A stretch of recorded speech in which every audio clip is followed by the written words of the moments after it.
برازی ملک بوادن شي سره خپل به د عمرونو دښمنان شي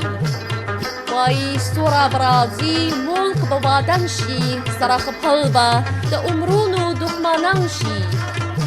بیا به راشي په سایرونو بلبله کې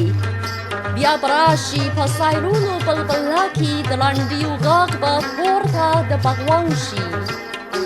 چې یو غږ کړي د وطن په نامه پورته چې یو غږ کړي د وطن په نامه پورته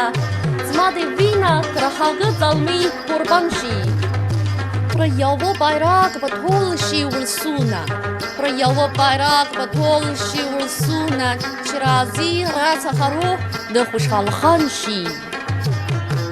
آزادي تر پاچاهیه لا تېری کا آزادي تر پاچاهیه لا تېری کا چې د بل تر حکم لاندې شي زندان شي